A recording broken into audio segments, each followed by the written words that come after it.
Hey everybody, this is my thoughts on collectible card games, usually referred to as CCGs to make it a bit easier. And these are both physical and digital card games of the likes of, say, Magic the Gathering, or in the case of what you're seeing in this video, Gwent, or Hearthstone, or Yu-Gi-Oh, or any number of games like that, where the general idea is that you put together a deck of cards from various sources, whether that be starter decks, booster packs, or even just directly buying individual cards, and you're ultimately trying to build up your deck to the point where you effectively can't lose with it. It is an extremely popular genre, with arguably the most popular, if not outright the most popular, being Magic the Gathering. And I've played quite a few of these games over the years, whether I've just borrowed some cards from somebody and just messed around with them, or whether they've already had another deck there and they just offered to let me play it with them, or in the case of most of these digital card games like, say, Gwent or Hearthstone or something like that,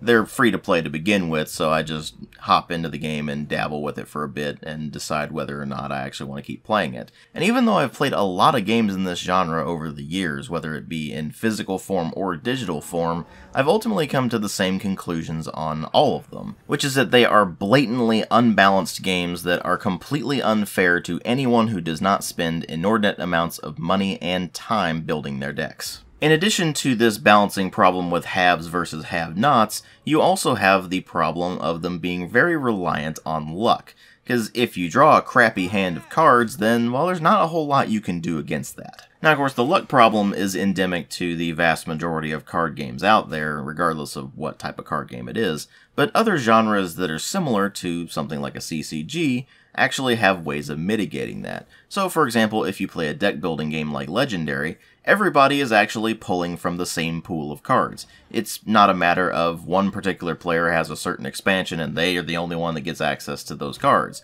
It's a matter of the cards being laid out on the table and the players being able to pick from those based on what they have in their hand. Now, obviously you have the luck based on the hand, but at the same time, in most of these deck building games, everybody starts with the same set of cards. So any of the advantages of getting better cards for your deck in those actually come up as a result of playing, instead of simply buying them and putting them in your deck before you even start the game. And again, everybody has access to the same cards in those. CCGs operate on a system of you build your deck beforehand, you bring it to the table, and the other player builds their deck and brings it to the table beforehand as well. So you don't have that mitigating factor. So once everybody is at the table for a game of any particular CCG, it comes down to two things. First, what does each player have in their deck? And second, are they drawing the cards they need in order to win? At that point, it's not even necessarily about strategy, because in any particular strategy game, more often than not, you'll have ways of countering opponents' moves. In a CCG, you might, if you drew it, but if you didn't draw a card that will allow you to directly counter what an opponent's doing, well, you're just screwed. And over the many years I've both observed and played various CCGs, I've lost count of the number of times a player has lost on turn 1 through no real fault of their own. Whether that be from the opponent simply having a completely overpowered deck, or the particular player that lost simply having really crappy luck of the draw, or them coming to the table with a deck that may be powerful in its own right, but going up against whatever particular deck the opponent had, it was effectively useless. And all that really leads to is a massive amount of frustration on both sides, because generally speaking, most card game players want a good back and forth. They don't want to simply win on turn 1, because that's both embarrassing for the other player and just boring for them. It's even worse if you're somebody who's using a starter deck against somebody who has a well-established deck that they've spent a lot of time and money putting together, because about the only thing a starter deck is actually competitive against is another starter deck. If you put it up against any sort of competently built custom deck, then it almost always will lose, and the very few times it would win are almost always due to luck of the draw. Because from everything I've seen over the years, a starter deck is not actually meant to be competitive. It's meant to get you hooked. It's meant to give you something that you can play with against other people who are just starting out as well, so you can get used to the mechanics and then start getting enticed upon building a really strong deck, and spending lots of money doing so. But of course, this is where you say, but DW, there's so many digital card games where you don't have to pay to get your cards. And you would be right, you don't necessarily have to pay to get your cards in, say, Hearthstone or Gwent or Infinity Wars or any of these other digital CCGs, because they'll give you various card packs that are a bunch of randomized cards, and sometimes you get good cards, sometimes you don't. And in the case of Gwent, you can actually craft your own cards based on the materials that you earn simply by playing the game and, of course, getting achievements. Thing is, that facilitates a pretty heavy grind in Gwent's case, and more importantly, you're not necessarily going to know exactly what cards are really good right from the start, so you probably won't be crafting too many cards, at least until you have a better grasp of how to play the game. So how do you do that? Well, you of course try to play the game, which means going online and getting your ass handed to you constantly by people who are 30 levels higher than you. And therein lies the real problem with digital CCGs versus physical CCGs. So if you're getting together with your friends and playing a physical card game, they'll often teach you how to play the game, and they'll tell you what good card combinations are, and in a lot of cases they'll let you use their custom decks and tell you how to use them effectively. And if you're playing with your friends, more often than not, you're not as concerned about winning as much as you are about actually having a good time with your friends. A digital CCG doesn't really let you do that.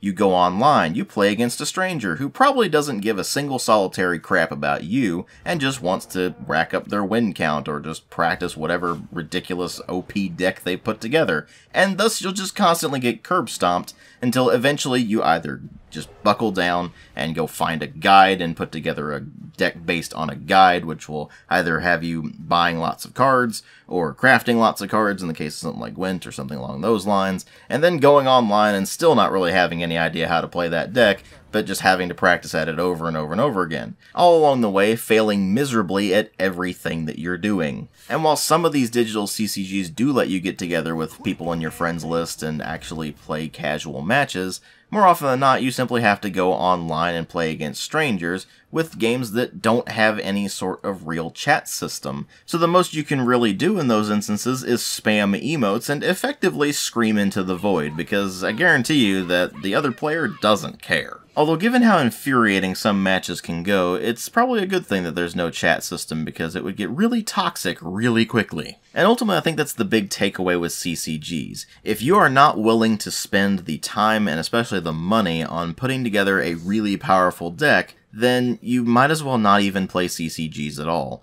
Because unless you're just messing around with your friends and just goofing off, then you're going to be in a more competitive environment, where the other player doesn't care that you're having fun. All they care about is whether they're going to win. And with the genre ultimately being either borderline or outright pay to win, it ultimately means that no matter which CCG you're playing, when you go up against other players who aren't simply playing it just for the fun of it, you're going to get incredibly frustrated as they just continue to stomp you into the ground until you decide to buckle down and either spend the time or the money, or both, to put together some really powerful deck that will stomp them back. And while there is certainly some degree of practice involved with learning the various cards that are available in the game and how each deck generally plays, so much more of CCG simply boils down to luck of the draw, whether or not your deck is powerful to begin with, whether or not your deck has the cards you need to counter whatever the opponent's doing, and most importantly,